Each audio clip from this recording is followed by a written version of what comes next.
So this is the question from trigonometry. tan theta की value आपको a upon b दी हुई है. आपको ये प्रूव करना है कि ये साइड इस साइड के इक्वल है. LHS is equals to RHS. तो ट्रिग्नोमेट्री में जब भी आपको कोई भी क्वेश्चन मिले, सबसे पहले आप उसके एक फिगर ड्रॉ कर लीजिएगा. अगर इस तरह के थीटाज हों तो यहाँ पर tan थीटा की वैल्यू आपको दे रखी है. उसके लिए आपको सबसे पहले राइट एंगल ट्रायंगल ड्रॉ कर लेना चाहिए, क्योंकि ट्रिग्नोमेट्री हमेशा ही राइट एंगल ट्रायंगल्स में ही लगेगी. अगर कोई अदर एंगल है, अदर ट्रायंगल है, स्केलिंग एक्यूट एंगल ट्रायंगल है, ऑब्ट्यूज एंगल ट्रायंगल है, तो उसमें ट्रिग्नोमेट्री आप नहीं लगा सकते हो. आपको इसको 90 डिग्री वाले ट्रायंगल में यानी राइट एंगल ट्रायंगल में ही लगाना होता है.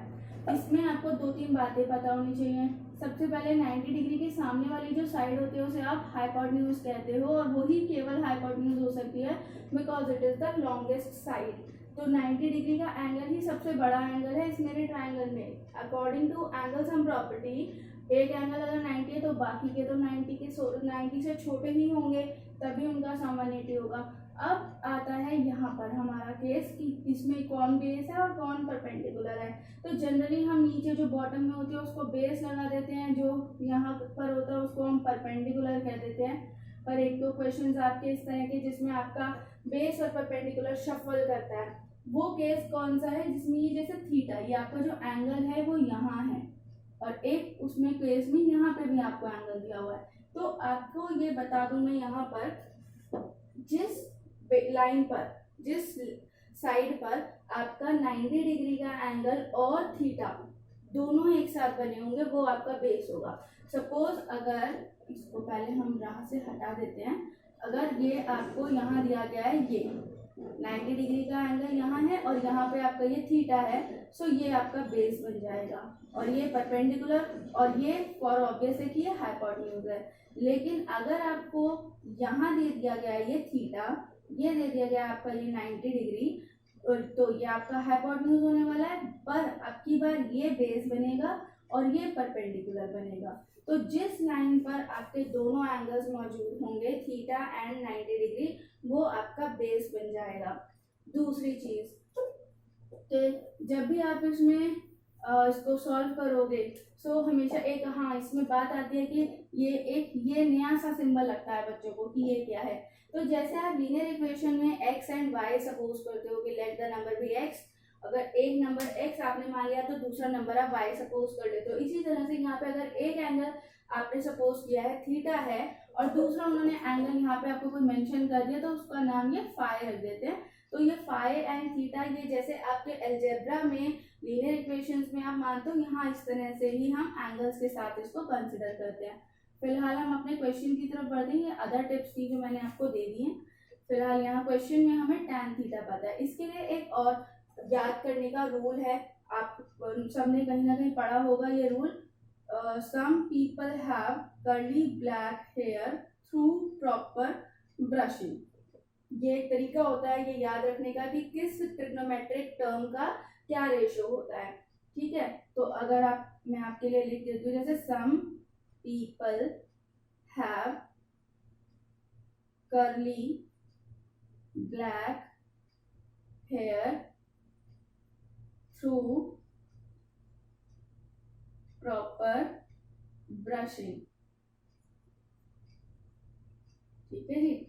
तो यहाँ पर ये SPH हमने ले लिया.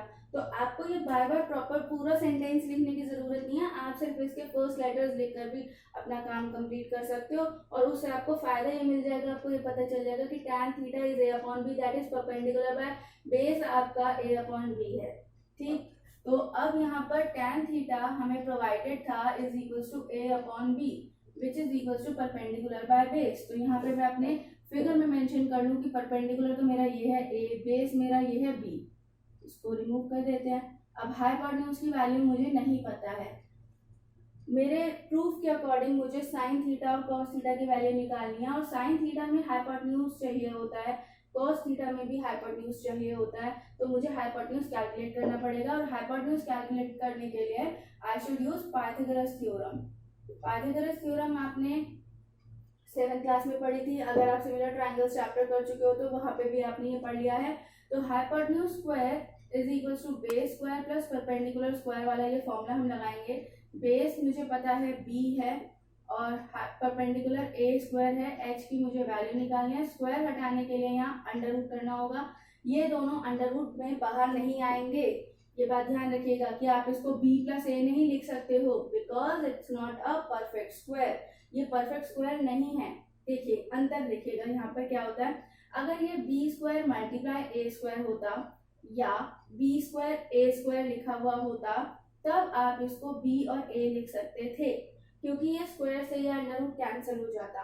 पर यहाँ पर ये प्लस का साइन है, तो प्लस के साइन की वजह से ये दो अलग अलग टर्म्स बन गई, ये कंप्लीटली बाहर नहीं आ सकती हैं। एक और चीज, अगर ये b प्लस ए और ऐसे पूरे का होल स्क्वायर होता तब ये रिड्यूस हो जाता और b प्लस ए बाहर आ जाता। पर इस केस में ये b square plus a square under root है, तो ये एज इट इज रहेगा, ये चेंज नहीं होगा। ठीक है, ये रूट से बाहर नहीं आ सकता। अब यहाँ हाइपोटेन्यूज के प्लेस पर मैं अपने फिगर में इसको लिख लूँ under root b square plus a square.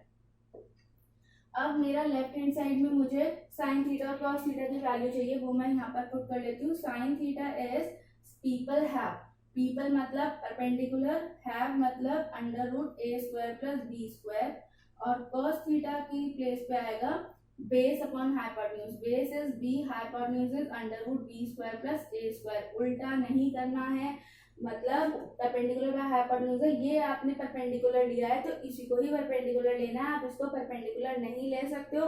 अगर आप ऐसा कर रहे हो अपने क्वेश्चन में तो आंसर गलत आएगा, मार्क्स सारे कट जाएंगे। तो ये ध्यान रखना है कि परपेंडिकुलर और बेस कौन सा, इसीलिए सबसे पहले मैंने आपको ये चीज क्लियर कर दी थी। अब यहाँ पर मेरे को इसे LHS में पुट करना है, तो पुट इन LHS। LHS है मेरे पास a sine theta minus b cos theta upon a sine theta plus b cos theta. Value put करते हैं, यहाँ से मैं इसको हटा देती हूँ क्योंकि अब इसका कोई काम नहीं है, तो वैल्यूज पुट करते हैं। ये इक्वल में लेके मत चलिएगा इसके साथ, क्योंकि वो RHS है, वो आपको शो करना है, वो आपको लास्ट में फाइंड आउट करके दिखाना है कि देखो मेरा ये LHS सॉल्व करते करते ये निकल के आ गया RHS। ठीक है, तो उसे साथ लेके नहीं चल सकते। अब यहाँ पे ये आ गया आपका a, साइन के प्लेस पे आपने लिखना है a upon under root a square plus b square. Cos के प्लेस पे आपको लिखना है b upon under root b square plus a square whole upon a, sine की जगह पे दोबारा से a under root a square plus b square, और कॉस की जगह पे b upon under root a square plus b square. इसको अब आगे सॉल्व कर लेते हैं। आगे इसको मैं लिख लेती हूँ। देखिए a की मल्टीप्लाई a से होगी, क्योंकि इसके नीचे कोई डिनोमिनेटर नहीं है तो डिनोमिनेटर होगा 1। न्यूमरेटर की मल्टीप्लाई आप न्यूमरेटर से करेंगे, डिनोमिनेटर की मल्टीप्लाई आप डिनोमिनेटर से करेंगे। कई बार बच्चे इसकी मल्टीप्लाई इससे भी कर देते हैं और इससे भी कर देते हैं, जो गलत है, या वो कंफ्यूज हो जाते हैं कि a से a काट देते हैं। ऐसा नहीं कर सकते हो आप, यहाँ पे ये रूट में है, ये रूट में नहीं है, आप नहीं काट सकते। अगेन ये इसके साथ प्लस में है, ये नहीं कट सकता। दूसरी चीज, इसकी मल्टीप्लाई ही इसके साथ होगी, 1 की इसके साथ होगी, आप क्रॉस में मल्टीप्लाई नहीं कर सकते हो।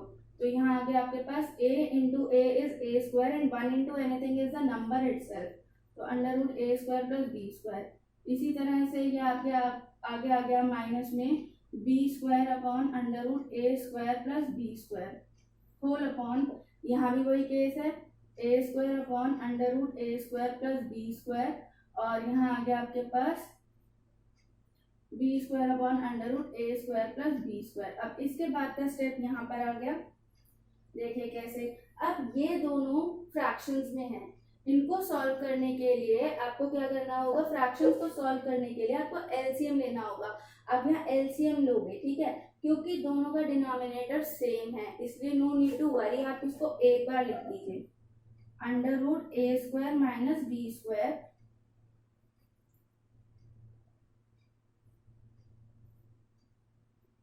और ये आपका कॉपी डाउन हो जाएगा a square minus b square whole upon, denominator में भी यही होगा, under root a square minus b square, और यहाँ हो जाएगा a square plus b square.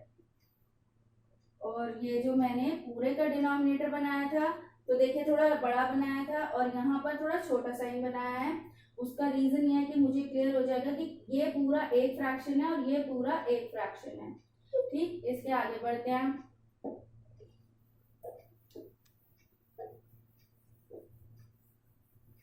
इसके आगे के स्टेप में अब देखिए, जिन बच्चों को ये बात समझ में आ रही है वो समझ सकते हैं यहाँ पर कि ये इससे रिड्यूस हो जाएगा, कैंसिल हो जाएगा। मेरे पास बचेगा a square minus b square upon a square plus b square, और वही मुझे सॉल्व करना था मेरे RHS में। So I can write here LHS is equal to RHS, hence proved.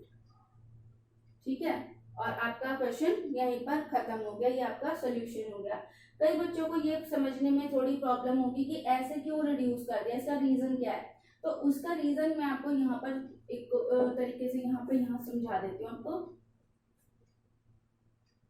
चलिए, तो यहाँ पर इसको हम थोड़ा एक्सप्लेनेशन लेते हैं। ये a square minus b square upon under root a square minus b square था, और नीचे होल के नीचे प्लस ये था a square plus b square upon under root a square plus b square.